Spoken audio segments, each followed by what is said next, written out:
Ya, selamat pagi Ibu Bapak Saudara-saudara semua. Kembali saya ingatkan harus bahagia karena kita punya 3 keberuntungan. Beruntung terlahir di dunia manusia. Kita juga harus berbahagia karena kita mengenal ajaran kebenaran, ajaran kebajikan. Dan yang ketiga, kita harus berbahagia karena masih hidup sehingga masih bisa mencari pesangon pindah alam. Terimalah salam Dhamma dan Namo Buddhaya. Tiba-tiba kita sudah berada di akhir Agustus. Besok sudah hari terakhir.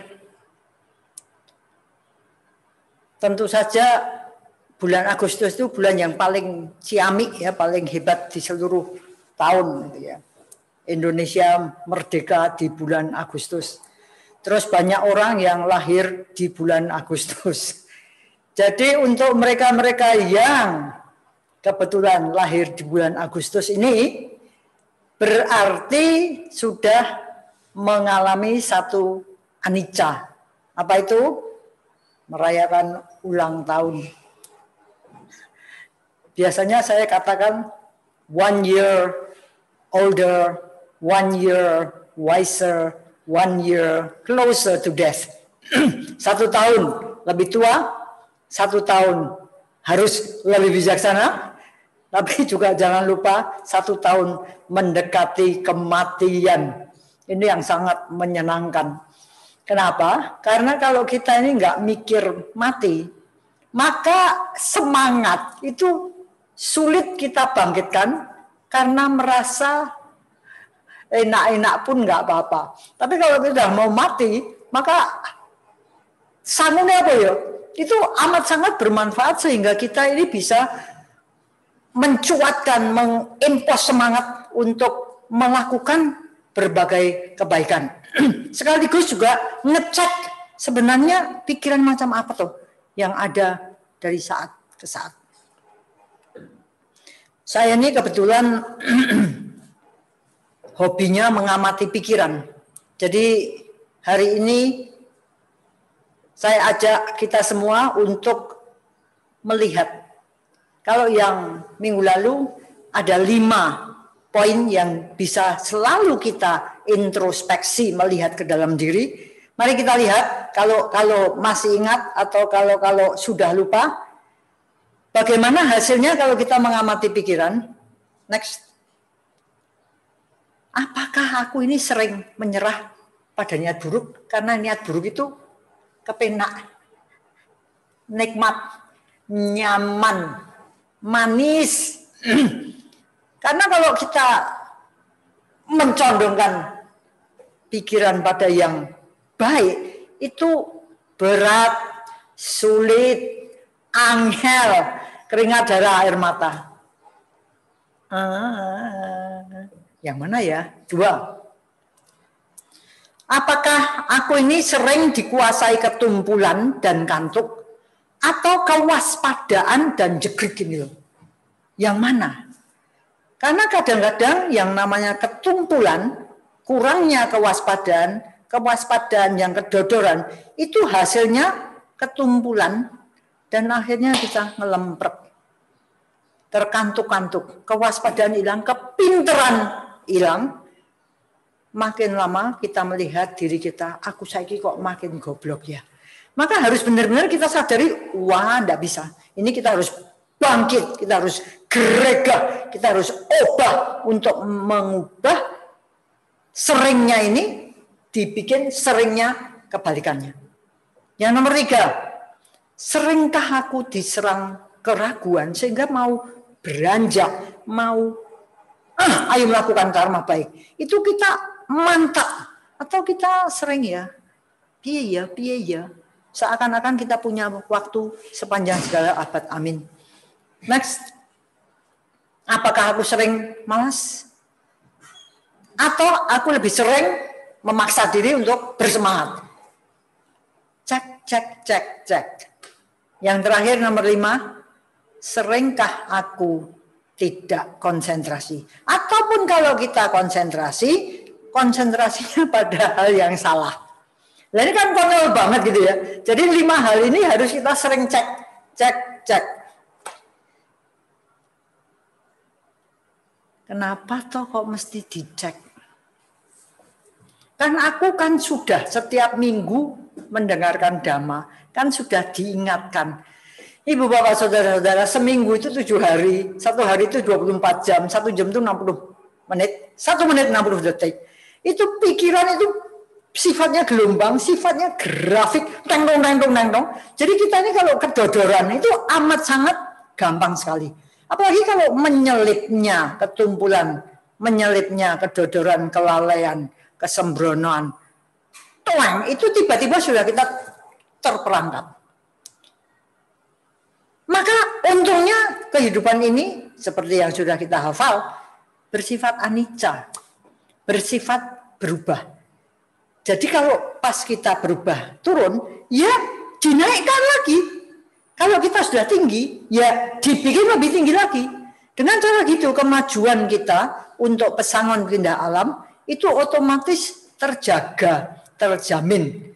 Karena sebenarnya memang tidak ada yang terjamin dalam kehidupan ini. Apalagi kalau itu cuma urusannya dengan harta fisik, harta duniawi. Harus kita jaga untuk meningkat. Terus begitu. Anicca yang kadang menyergap kita itu kadang pelan. Jadi kita seperti kodok yang digodok pelan-pelan gitu ya. Dia nggak melompat loh. Nanti tiba-tiba dia sudah mati. Tapi kalau kodok itu dimasukkan dalam satu anget gitu ya, dia bisa melompat karena dia tiba-tiba kaget. Tapi kalau pelan-pelan gitu ya, setengah derajat atau 1/10 derajat, itu dia bisa kesengsem di situ. Pada waktu dia mau melompat, sudah telat. Begitu juga kita. Kalau kita ini tidak dihantam oleh satu anicca yang besar, shock terapi, seringkali kita lalai, kepenaan, tidak waspada. Tapi kalau pas tuang gitu, kita kaget. Nah ini ada satu kesempatan bagi kita untuk merubah diri karena kepeksa berubah. Coba kita lihat, tidak usah lama-lama selama masa COVID ini. Bank itu kan tempatnya duit ya, tapi juga bank itu tempatnya duit diambil. Jadi pada waktu masa COVID ini, jangan heran kalau tiba-tiba banyak orang yang gerobakan karena ada pengumuman berapa belas bank, bumi gonjang ganjing, langit kelap-kelapan, gerobiak. Yang sangat lucu adalah yang gerobakan itu bukan orang yang kalangan rendah, kalangan yang tinggi-tinggi yang duitnya miliaran, puluhan miliar, ratus miliar. Ini yang kacau karena apa? Karena bank tempat mereka mendepositokan atau menitipkan duit, banknya gonjang-ganjing. Dukanya punya duit. Sekali lagi, duit itu tidak ada tempat yang aman. Yang lain, kita lihat kamera. Kamera yang tadinya luar biasa, pasarannya luar biasa. Tiba-tiba dihantam oleh handphone yang punya kamera. Toko kamera yang gede-gede yang sudah terlanjur invest di sewa ruangan atau toko misalnya begitu. Tiba-tiba merugi dan harus bangkrut. Dihantam oleh kamera. Anicca. Pertanyaannya, kalau anicca ini memang sifatnya kehidupan, mau tidak mau, kita harus bertanya pada diri sendiri, kita ini seberapa toh siapnya menghadapi anicca? Seberapa toh kita ini paham bahwa kehidupan ini sifatnya berubah, tidak kekal. tadi yang bank, pemiliknya bank, pemilik ya, hartanya triliunan ya, sampai mengadakan roadshow, maksudnya bukan show di road, tapi dia mengunjungi kota-kota di mana orang-orang kaya yang mungkin puluh miliar menitipkan duit di banknya, hanya untuk meyakinkan bahwa jangan khawatir, sudah saya suntik berapa triliun, jadi jangan dirush diambil, karena kacau benar-benar. Itu sampai yang tadinya pemilik mungkin cuma terima laporan, terima rekap, sekarang dia harus keringat darah air mata mengunjungi kota-kota, dari satu kota ke kota yang lain. Segitu responnya mereka yang tanggap. Pertanyaannya, setanggap apa kita menghadapi anicca kehidupan? Ibu bapak, bagi yang ulang tahun di bulan Agustus, ada baiknya mikir 1 tahun mendekati kematian. Ada baiknya menganalisa, aku sebenarnya sebagus apa ya menghadapi anicca ini.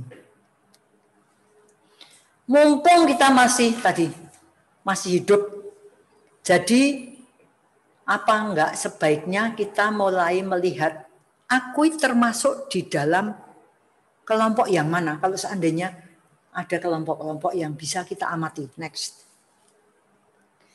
Aku termasuk yang mana? Karena kalau kita lihat gerobakannya COVID ini aja lah, pandemi ini, itu ada yang segera kelihatan tangkas, geregat, obah, kreatif, kritis, cari akal untuk bisa terus berkiprah. Kalau kita di Putra Bangsa, di CIC, dunia pendidikan, ya kita bagaimana tetap eksis, tetap berjuang di arena yang syarat dengan karma baik ini. Ada itu. Saya kira yang di sini termasuk yang ini ya. Adi, Nana, Endang, Eko, guru-guru. Tapi juga kita lihat ada yang termasuk kelompok lain. Next. Kalau yang lain gerobakan ya biar. Aku cari enaknya saja. Kalau sudah di comfort zone, zona nyaman, ya tetap di situ saja, wegah obah. Kalau yang lain mau noto ini, noto itu, cari ini, cari itu, bikin ini, bikin itu, ya aku nikmati saja hasilnya. Nggak usah belajar, nggak usah rekoso, nggak usah ikut repot. Tinggal ikut manisnya aja. Yang repot biar yang lain. Ada nggak? Ada. Next. Ada lagi yang merasa dirinya goblok, tapi merasa ini aku harus belajar supaya jadi pintar. Akibatnya apa? Dia mengerahkan semangat, mengerahkan usaha, mau rekoso, mau tanya, mau terima bahwa dirinya ini belum bisa, jadi masih harus belajar supaya bisa. Basisnya adalah orang-orang ini adalah orang-orang yang rendah hati. Jadi dia merasa aku masih goblok. Maka kalau ada orang yang mengatakan, "Wush, kamu ini orang pinter."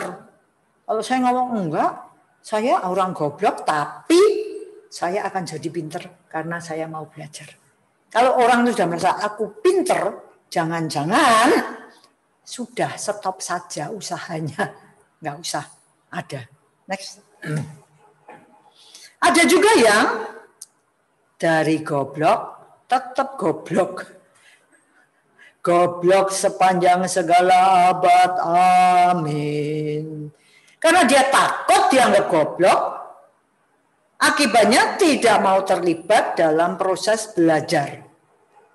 Ada juga yang merasa, iki ben aku ora ketok goblok, aku tak ketokane sibuk ya.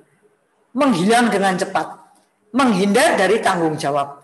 Intinya tidak mau dianggap goblok. Akibatnya tetap goblok. Serem ya? Kalau ada 4 hal itu, 4 kelompok itu, coba kita termasuk yang mana? Kalau kita termasuk yang nomor 1, jangan sombong, jangan lalai, jangan lengah, jangan sembrono. Kita bisa turun, kita bisa lupa, kita sudah peng-pengan yes. Tapi kalau kita termasuk yang 2, 3, 4, ya jangan ngelemprek. Kita harus berubah masuk yang ke nomor 1. Karena apa? 2 minggu yang lalu kita lihat 4 tipe manusia, dari yang gelap menuju gelap, dari yang gelap menuju terang, dari yang terang menuju terang, dari yang terang menuju gelap. Kita meskipun gelap atau meskipun terang, meskipun kita goblok, meskipun kita pinter, teruslah menjadi lebih baik lagi. Setuju ya? Next please. Nah, kenapa kita ini kok bisa masuk sini, bisa masuk yang sana? Kita harus tahu bahwa semua itu dimulai dari pikiran. Maka tidak heran kalau banyak ajaran Buddha yang sangat menekankan pentingnya kita punya pandangan benar, pemahaman benar. Itu salah satu dari 8 Eightfold Noble Path. Jalan utama berunsur 8. Itu yang paling pucuk atas itu adalah pandangan benar atau apa? Right understanding. Pandangan benar atau pemahaman benar. Nah, ini penting karena pandangan ini yang akan membawa pada satu dasarnya kita berpikir atau bertindak atau bercakap. Apa yang mendasari? Coba dicek. Bisa saja, next. Ada pandangan yang begini. Dia nggak mau tambah pinter.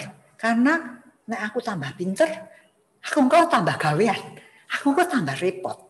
Moh, rekoso, kesel, wegah. Mending aku seperti ini aja. Supaya bebanku enteng. Padahal, meskipun dia dianggap sudah bagus, bagus itu tidak cukup. Kalau lebih baik, itu dimungkinkan. Good is not enough. If better is possible. Jadi kadang-kadang kita kalau sudah merasa baik, kita menganggap cukup. Padahal di dunia ini, semua orang itu sebenarnya berpacu untuk menjadi lebih baik dan lebih baik lagi. Jadi kalau kita ini mandek, kita jalan di tempat, sementara orang lain itu berlari, jangan bilang aku mandek tok. Tapi dilihat dari orang yang maju, kita ini mundur. Jadi hati-hati. Next. Kita masuk dasar pandangan yang lain. Aku bisa tambah pinter. Sehingga jadi tambah mampu menerima tanggung jawab. Akibatnya aku lebih bisa dipercaya. Kemampuanku meningkat. Kalau aku punya jenjang promosi, ya kesempatan promosi jadi terbuka. Bisa dikatakan kemajuan sudah bisa dipastikan. Kenapa? Karena good is not enough if better is expected. Cukup tok. Baik tok. Itu enggak cukup. Kalau yang diharapkan itu yang lebih baik. 100 orang wawancara. Yang diterima berapa? Tidak ada. Mungkin enggak? Mungkin. Karena yang dicari bukan yang cuman bagus tok, tapi yang lebih bagus. bagus. Serem ya kalau kita kena pandemi, sementara itu mental kita itu masih mental yang nomor 1. Kayaknya sulit kita ini bertahan. Apalagi meningkat di dalam masa pandemi. Jadi mari kita belajar, tambah pinter. Sepertinya begitu. Bisa dicek ya, aku termasuk yang mana, aku termasuk yang mana. Pandangan seperti ini itu juga beranjak dari satu kenyataan, satu kenyataan bahwa manusia itu sebenarnya harus berterima kasih pada masa-masa di mana penderitaan terlihat jelas. Pandemi ini luar biasa. Duka, deritanya itu kelihatan jelas. Maka kalau kita bisa melihat corak kehidupan anicca, dukkha, kesempatan bagi kita untuk geregah itu amat sangat dimungkinkan. Dan justru dalam derita itu kita mampu memupuk landasan untuk kekuatan. Dalam derita manusia membaca. Kalau cuman seneng-seneng, dalam seneng-seneng, itu manusia biasanya ager-ager. Itu sebabnya anak-anaknya orang kaya yang dimanja-manja, itu ager-ager mentalnya. Sebaliknya, anak orang miskin yang banyak penderitaan, punya semangat untuk memperbaiki nasib, dia akan mau berjuang, kokoh. Maka celakalah kalau anaknya orang miskin, tapi dimanja sehingga mental ager-ager. Harap diingat, manusia menjadi baja itu dalam derita. Seperti Gatotkaca cemplung ke kawah condro di muka, otot kawat balung wesi, jangan ditambahi rai gedek gitu ya. Dalam derita manusia membaca. Jadi menderita piye? Enggak apa-apa.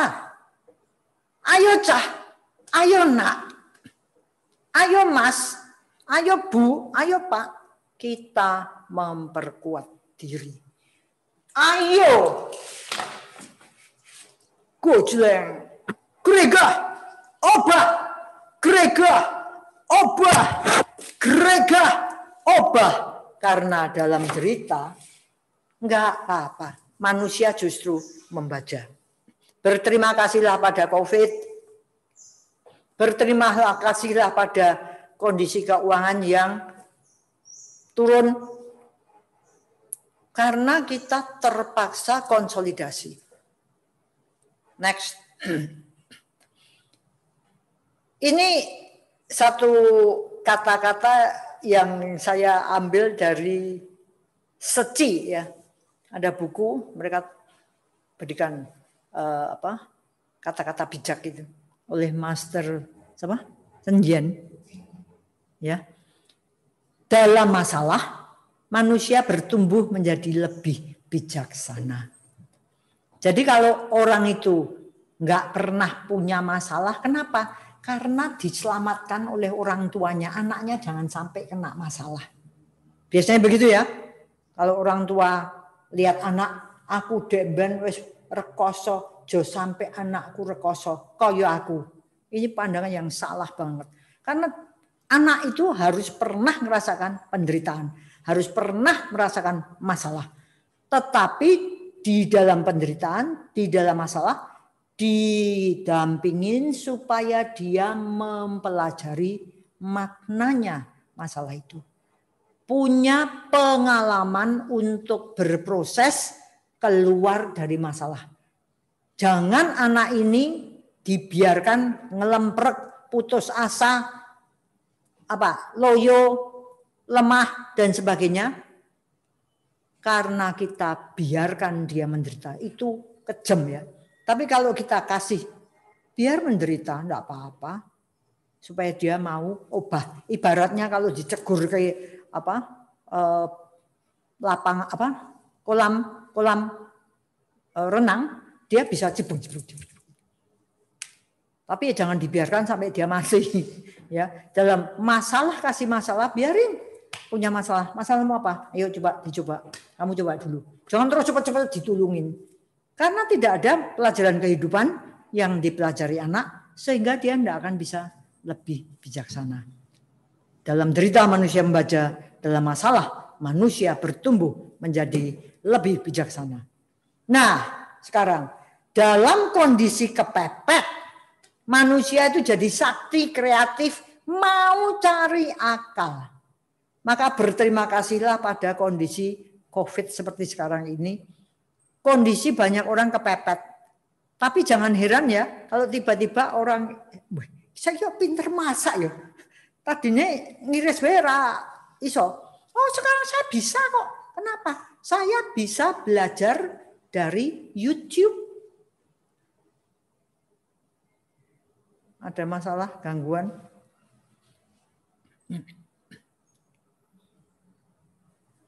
Kelihatannya Anica.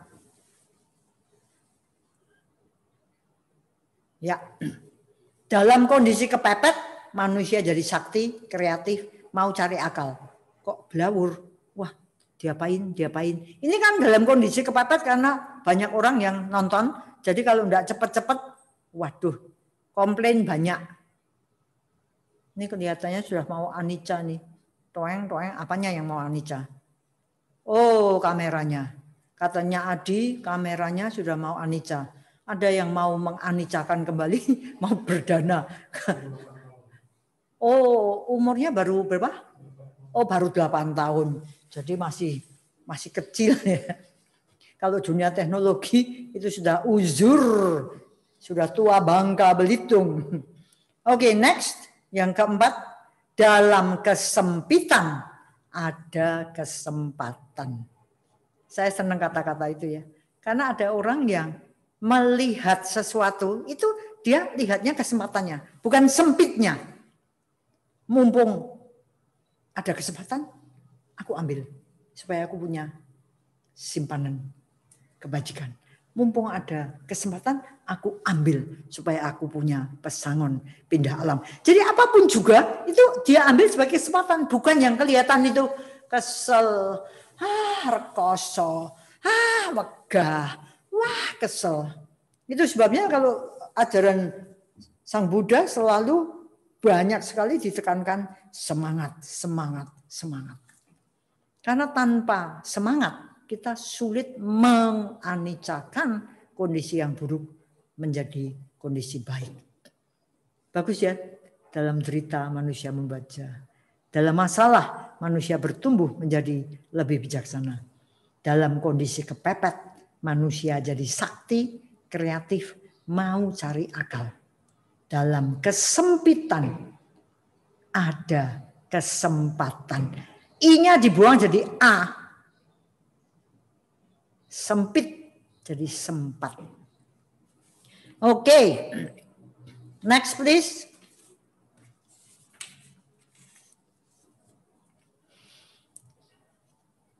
Ada satu kondisi yang membuat saya ditanya, Elan, nggonmu kuwi guru-gurune gajine dipotong piro? Soalnya kan ini kan dunia ekonomi ancur-ancuran, pemasukan berkurang, pengeluaran jadi berat. Saya katakan karena kami di sini ini sekolah yang kecil, kursus yang kecil, semuanya ditangani cuman sekelompok kecil, dan orangnya juga hidup sederhana. hidup bersama di satu lokasi, jadi gampang sekali untuk mengambil keputusan. Wina sebagai yang Menteri Keuangan segera tong meskipun kursus segera di diskon 50%, sekolah tiba-tiba ekskul nggak usah bayar, tapi gurunya ekskul piye? Kita putuskanlah, guru-guru tetap dibayar full. Guru ekskul gimana? Mesake meskipun orang ngajar, tapi mereka bisa-bisa tidak punya penghasilan. Misalnya guru renang. Siapa yang mau renang pada waktu ini? Jadi kita putuskan 50% dikasih. Bagus loh. Di masa yang sekarang banyak kesulitan. Kita sendiri terinspirasi dengan banyak orang yang mau justru menggunakan ini untuk perbuatan. Mumpung kondisi angel. Jadi aku punya ladang kebajikan yang jauh lebih banyak. Kemarin salah satu ex murid yang di Jakarta tidak bisa ikut online pelajaran bususan karena dia lagi bagi sembako, bagi makanan bungkus, dan dia berikan di bawah jembatan dan sebagainya. Mumpung kondisi buruk, jadi banyak orang yang bisa ditolong. Hati saya gede, banyak orang baik yang mendapat kesempatan di dalam kesempitan seperti ini. Maka menarik sekali kalau The Buddha mengajarkan istilah yang sering disebut hiri otapa. Terjemahannya, malu dan takut. Kita harus punya malu dan takut ini. Tapi malu yang benar, takut yang benar. Dikatakan bahwa malu dan takut ini adalah penjaga keamanan dunia, penjaga kesejahteraan dunia. Luar biasa ya. Jadi kalau orang tidak punya malu, repot. Orang tidak punya takut, repot. Atau punya malu, tapi malu yang nggak benar, repot. Takut, tapi takut yang nggak benar, repot. Mari kita lihat. Kalau kita harus punya malu, itu malu yang benar tuh yang kayak apa? Contoh yang sederhana. Saya malu melakukan perbuatan yang enggak benar. Isin. Nyontek. Isin. Neng nak entuk 10. Isin. Sudah terjaga dari berbuat karma buruk. Next. Malu merendahkan diri, menganggap diri rendah. Maksudnya gimana? Aku ra iso kok. Monggo yang ngono ra iso. Aku ra iso kok. La ilallah. Lah kok kowe iki kok nganggep dirimu ki rendah kaya ngono sementara kamu terlahir di alam manusia. Manusia, pikiran yang tinggi. Jadi jangan merendahkan diri, menganggap diri tidak bisa. Itu malu yang enggak benar kalau merendahkan diri. Lain dengan malu yang apa? Kalau malu yang salah, malu yang salah, aku membantu orang, malu. Aku berbuat baik, malu. Kan aneh. Aku ngewangi ibu-ibu nyabrang dalan, malu. Aku mau berdiri memberikan tempat duduk pada ibu hamil, malu. Nanti tidak dilihatin orang banyak. Repot. Next. Malu berpendapat, aku tidak bisa berubah. Aneh ya, banyak orang loh yang aku gelem aku kayak gini. Gelem kok ngene, ora gelem ya wis. Ayo wis. Banyak ya. Rumangsane wis peng-pengan. Gawan bayiku memang ini. Aneh. Next please. Malu berpendapat. Aku tidak bisa belajar. Saya kadang-kadang buat ya, tobat. Aduh, hopeless gitu. Kalau misalnya aja ada orang yang ketegangannya tinggi, disuruh mbok kowe ajar meditasi. Aku kira iso meditasi. Lah ya makano ajar, mengamati nafas yang masuk, mengamati nafas yang keluar. Ora iso aku. Aku iki pikiranku gentayangan. Lah ya makano kuwi ditarik untuk ngamati nafas. Nafas sing kasar wae. Nanti kan otomatis ketegangan berturun. Ora iso kok pikiranku nang ndi. Lah ya dijajal. Aku jajal ora iso. Lah ya ajar terus. Aku ora iso. Kok ndak malu ya berpendapat seperti itu. Next please. Malu berpendapat, aku tidak bisa jadi lebih baik. Ini malu yang benar. Karena batas orang menjadi lebih baik itu enggak ada ya. Kita selalu bisa lebih baik, lebih baik, lebih baik, lebih baik. Jadi jangan menganggap aku ini sempurna. Gile ya. Kita selalu bisa lebih baik. Kita malu berpendapat, aku wis top, wis sempurna. Makanya aku sebel kalau ada orang yang memuji orang. Pak Adi, luar biasa, sempurna. Sampurna pabrik rokok iya. Karena menjadi kesombongan sepertinya tidak bisa lebih baik lagi. Sempurna gobloknya. Jadi bisa lebih goblok lagi. Next. Malu berpendapat. Aku kan pemimpin. Gak perlu belajar lagi. Piye toh? Piye toh? Tobat ya kita kalau ada orang yang kayak gitu tuh. Malu yang salah gitu tuh. Aduh ini mau diapakan gini. Sementara anak buahnya maju terus, belajar terus. Pimpinannya. Yening tawang ono lintang tak genjeng terlena. Aduh. Anak buahnya maju tak genor. Tapi ye. Akibatnya tertinggal jauh. Dia kalau sudah mau gregah, kalau sudah telat terus piye? Next please. Malu berpendapat ngene wae wis cukup. Kalau urusannya dengan aku sebagai manusia, pikiran yang tinggi, maka kita harus kembali pada kata-kata Buddha waktu mau mencapai pencerahan itu. Saya tulis di covernya Anguttara Nikaya. Biarlah hanya kulit, otot dan tulangku yang tersisa.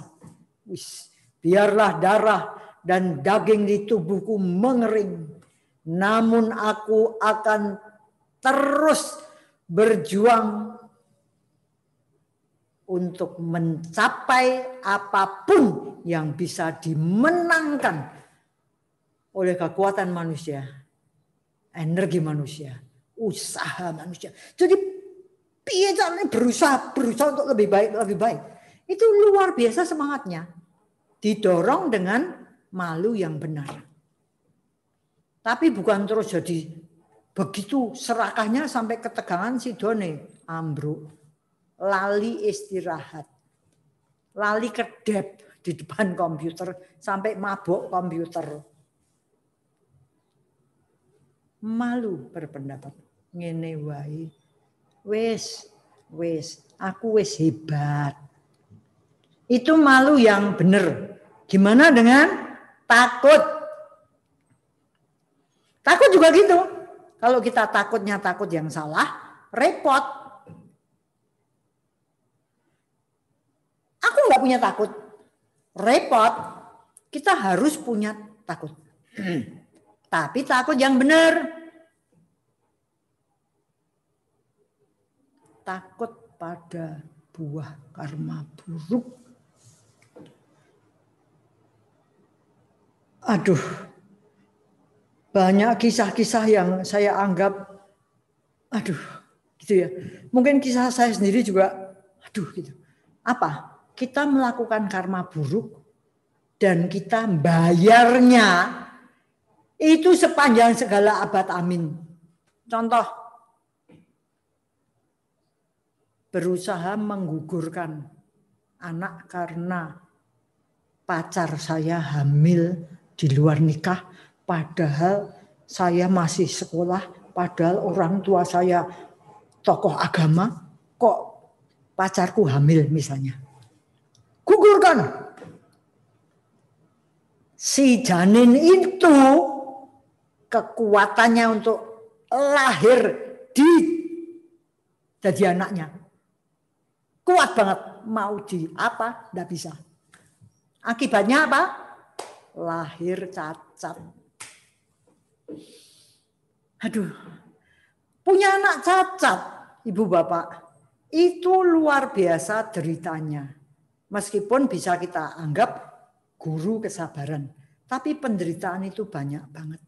Kalau itu masalah yang kita ciptakan sendiri, itu sepertinya konyol ya. Kalau kita sudah jaga baik-baik, anak kita cacat, itu masalah datang pada kita. Tapi bukan kita menciptakan masalah. Ini dua hal yang berbeda.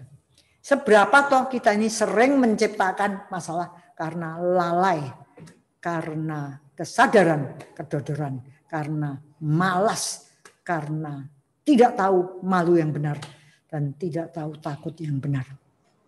Ibu bapak, karma buruk itu meskipun manisnya kayak apa, menyenangkannya kayak apa, aduh, seneng, gembira, bergairah. Tapi kalau berbuah, pahitnya minta ampun. Maka penting sekali bagi kita untuk ayo hati-hati dalam bertindak. Hati-hati dalam berbuat secara fisik, ucapan, dan pikiran. Karena apapun yang kita tanam, itu pula yang kita tuai. Itu pasti berbuah. Nandur itu pasti berbuah. Next, takut. Misalnya aja dalam sekarang ini. Mbok yo takut kehilangan kerjaan. Maksudnya gimana? Mbok yo kerja itu yang baik. Nanti kalau sudah di PHK baru bumi gonjang ganjing, langit kelap-kelapan. Telat. Kalau di PHK meskipun kita sudah kerja baik, itu namanya kita kena masalah. Tapi kalau kita kehilangan pekerjaan di PHK karena kita ini kerjanya tidak baik, itu kita menciptakan masalah. Itu dua hal yang berbeda. Next.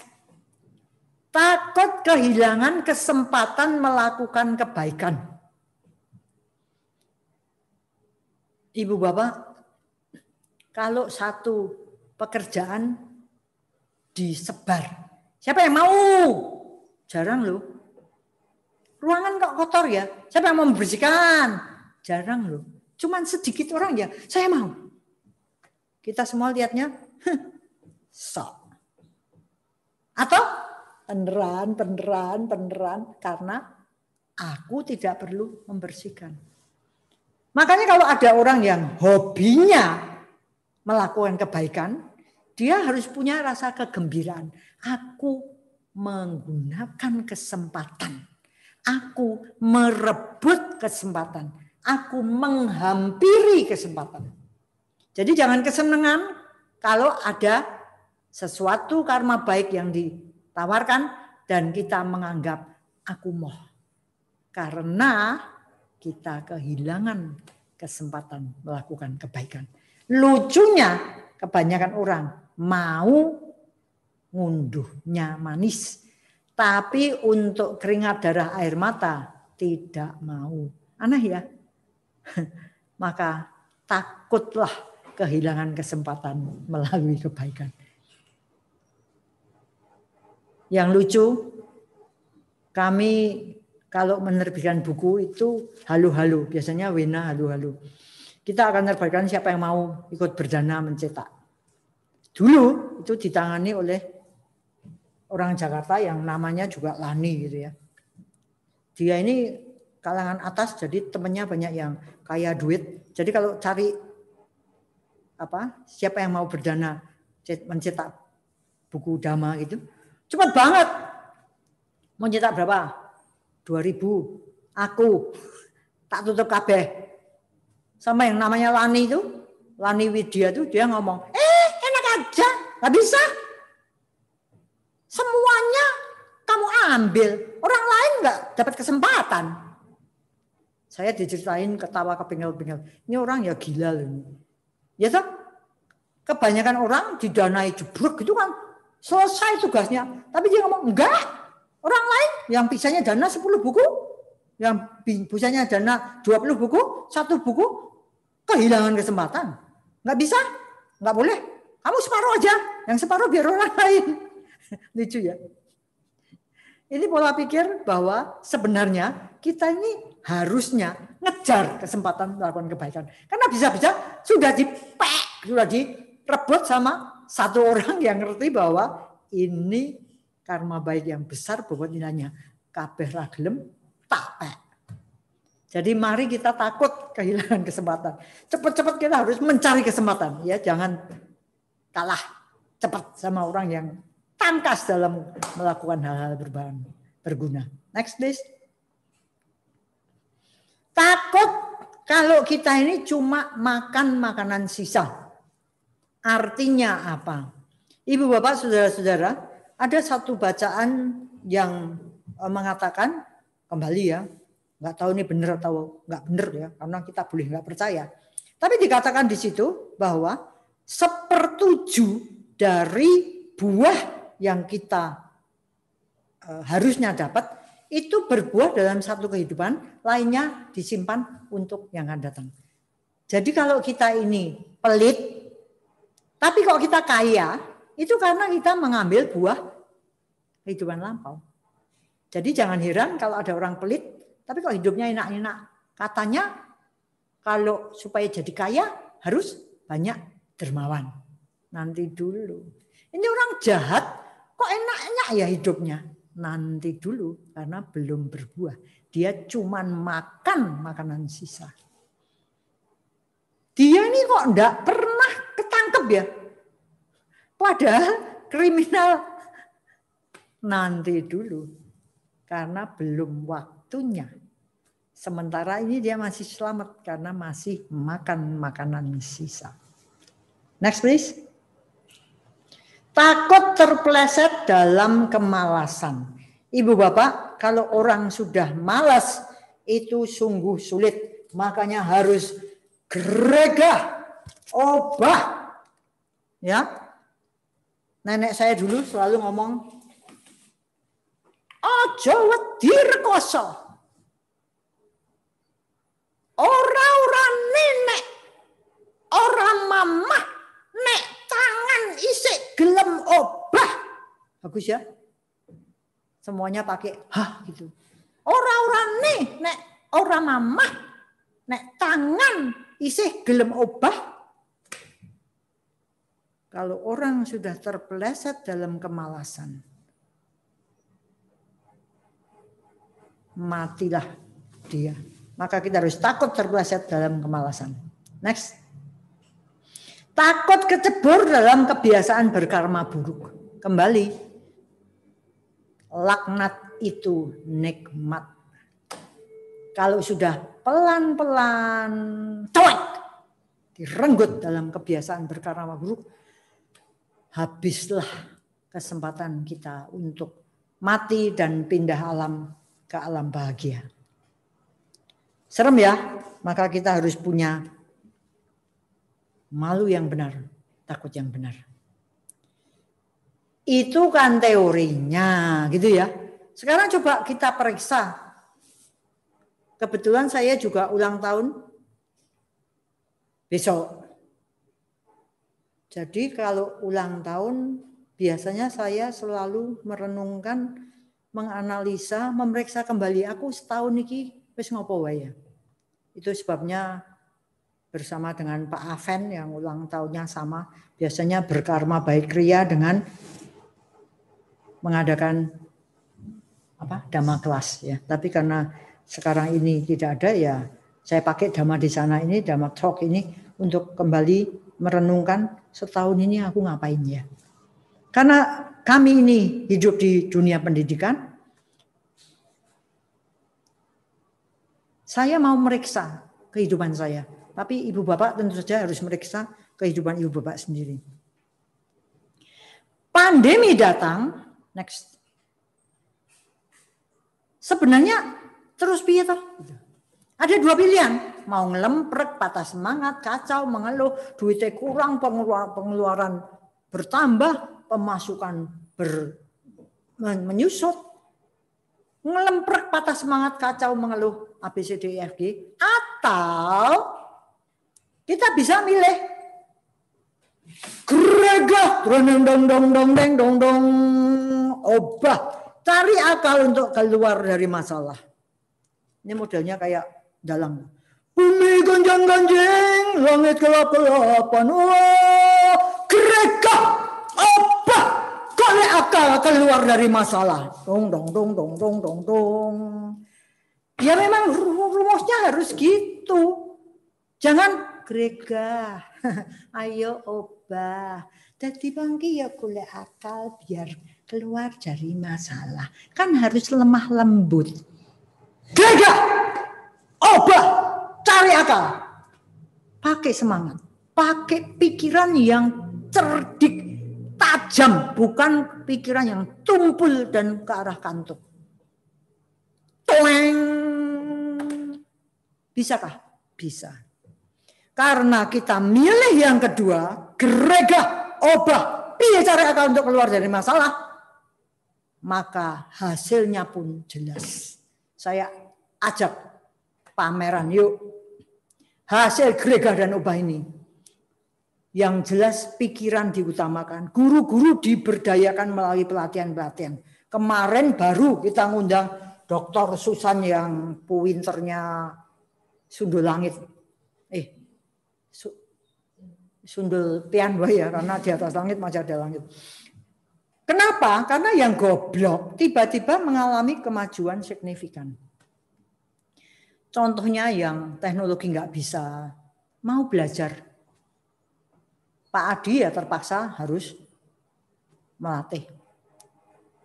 Tapi ternyata yang paling goblok dia sendiri. Gitu ya. Karena apa? Karena ternyata harus ganti-ganti. Itu kok ternyata enggak bagus, ganti lagi. Diajari lagi guru-gurunya. Berapa kali berubah ya itu ya? Dari Zoom, Meet, Zoom lagi. Pakai apa? Tapi yang jelas yang terakhir pakai bayar 28 juta. Kurang ajar. Tapi bagus hasilnya, jadi senang ya. Next. Ditanamkan prinsip ayo nyambut gawe. Nyambut gawe ini nyambut gawe apa? Sing kanggo gawe, bukan yang ora nang kanggo gawe ini. Ayo nyambut gawe ben urip ana gunane.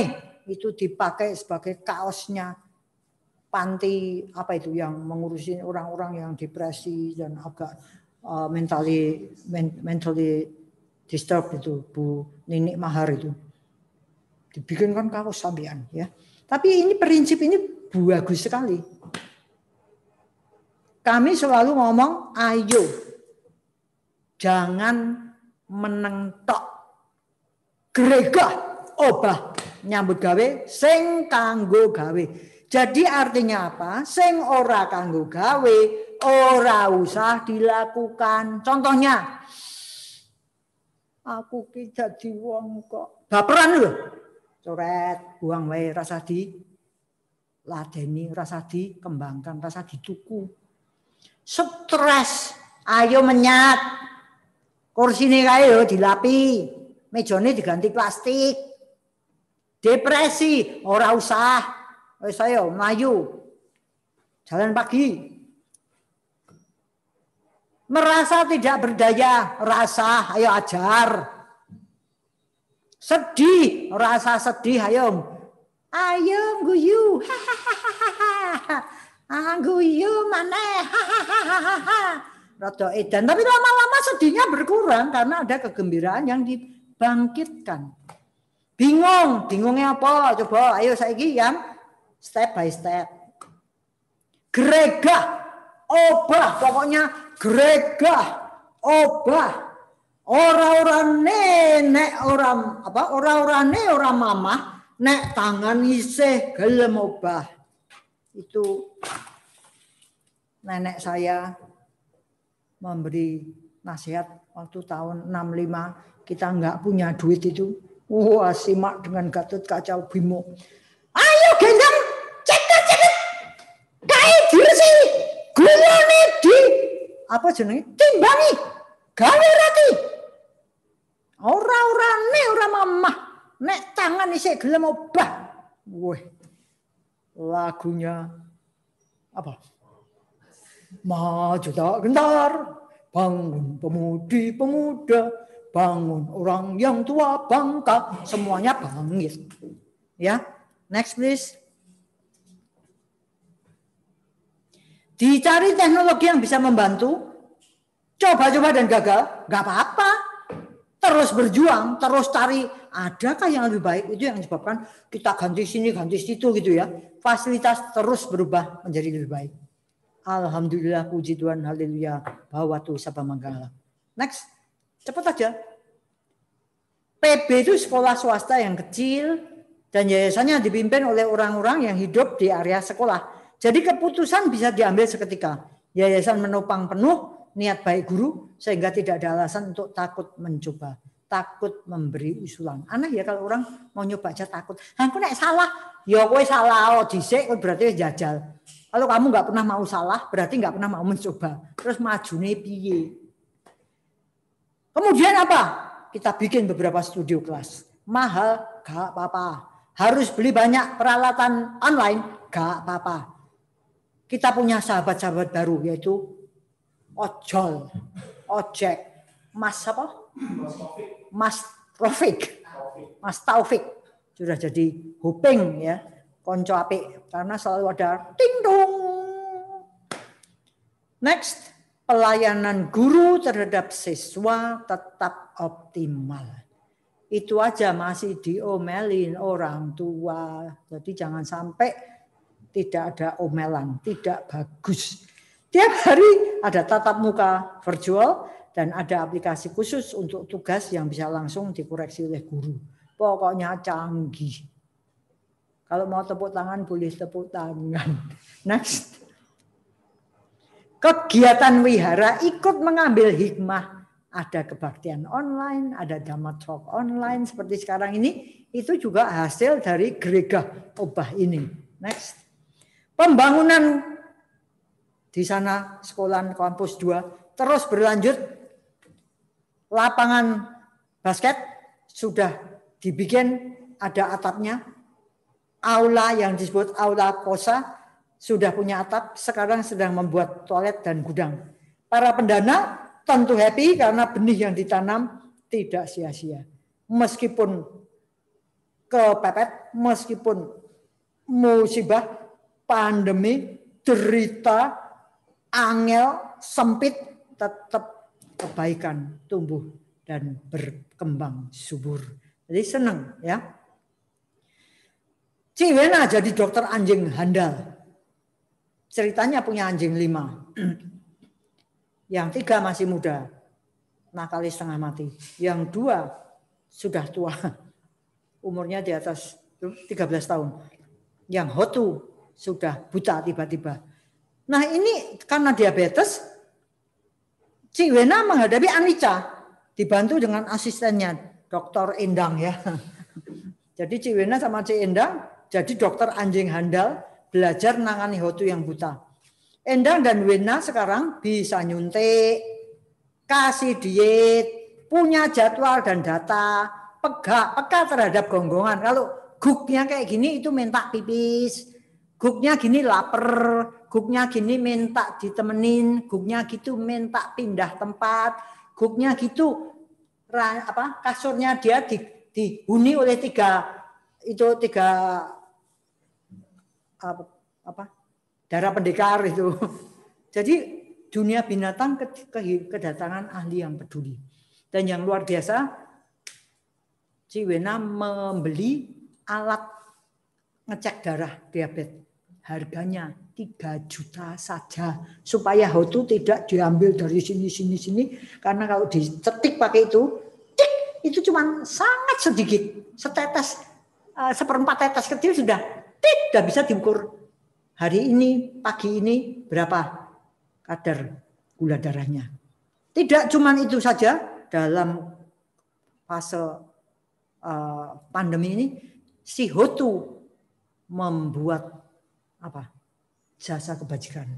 Ciwena beli satu lagi, didanakan kepada klinik yang nangani HO2. Hebat ya, atas nama HO2 gitu. Ciame. Next. Terjemahan terus berlangsung. Wisudimaga selesai 10 jilid. Didanai 3.500 set dibagi se Indonesia. Ini saya mau pamer. 3.500 set itu dibagi 2. 2.000 set sudah dibagi. 1.500 set baru 3 hari lalu jadi. Terjadi perbaikan cover. Ini loh yang namanya kita mau ngoyo. Maksudnya Pak Sus mau ngoyo ya. Jadi 10 ini sekarang ada jilid satunya itu hijau tua. Yang ini jilid ini itu tentang samadhi. Ini tentang sila, moralitas, konsentrasi, dan yang di sini itu tentang panya, kebijaksanaan. Terus ini kalau yang kita lihat apanya nih? Nomornya ini sekarang bagus karena 1 sampai 10. Siapa yang mau berdana kamera dipersilahkan. Ada kancah yang bagus. Ini sekarang 1 sampai 10-nya rapi 1 2 3 4. Yang dulu yang masih 2000 ini besar sampai sini 10 sudah jadi kecil. Ini lebih rapi. Senang ada perubahan. Next. Lani Wena mulai ngurus surat wasiat dan lain-lain untuk persiapan mati. Ciamik. Next. Guru tetap digaji full tapi tidak dapat aneka bonus. Next. PB tetap memikirkan guru ekskul yang digaji 50%. Next. Banyak hadiah sembako dibagikan. Jadi lebih terampil berbuat baik. Senang lihat atau dengar kebaikan dilakukan di mana-mana. Di saat sulit bisa tetap berbagi. Tiap Senin dan Jumat malam mengadakan acara meditasi parita pelimpahan jasa. Terus mendoakan semoga semua makhluk bahagia, bebas dari penderitaan. Pokoknya gimana caranya kita harus dapat sesuatu yang baik untuk pesangon mati. Next. Tadi kan saya ngomong ada yang ulang tahun di bulan Agustus. Jadi saya mau nyanyi karena saya guru playgroup ya. Lagunya boleh ikut sama-sama. Setahun tambah tua, tambah bijaksana, blok blok. Setahun lebih dekat dengan kematian, blok blok. Harus ingat melakukan banyak kebajikan, blok blok. Semangat biar bisa pindah ke alam bahagia, blok blok. Kok enggak ada yang tepuk tangan ya saya nyanyi ya? Setahun tambah tua harusnya tambah bijaksana. Kenapa? Karena setahun lebih dekat dengan kematian. Maka harus ingat melakukan banyak kebajikan. Semangat biar bisa pindah ke alam bahagia. Itu dibikin A sama A, N sama N itu. Rimanya bagus itu. Tua, bijaksana, kematian, kebajikan, bahagia. Demikianlah seri ulang tahun. Seperti biasa saya mau berikan perenungan yang bagus. Kehidupan tersapu berlalu. Saya senang ini, cocok banget dengan yang ulang tahun. Sungguh singkat rentang tahun-tahunku. Tak ada perlindungan bagi yang telah mencapai usia tua. Pak Aven, sudah tua ya Pak Aven. Memahami bahaya yang muncul dari kematian. Kulakukan tindakan-tindakan bajik yang menuju kebahagiaan. Bagus ya. Jika aku terkendali dalam tubuh, terkendali dalam ucapan, terkendali dalam pikiran, tindakan-tindakan berjasa yang kulakukan selagi hidup akan membawa kebahagiaan ketika aku pergi. Bagus ya? Ibu, bapak, saudara-saudara, ada satu kepercayaan bahwa kalau kita ulang tahun tuh nggak boleh dirayakan terlebih dahulu. Tapi saya sudah bagi-bagi hadiah kemarin dulu. Orang elok loh, saya bilang, siapa bisa jamin kalau saya masih hidup besok? Maka mari, mumpung masih hidup, semoga semua makhluk memperoleh jasa kebajikan kita karena kita terus melakukan kebaikan. May all beings be happy and may the best come to us all. Sadhu, sadhu, sadhu, sadhu, sadhu.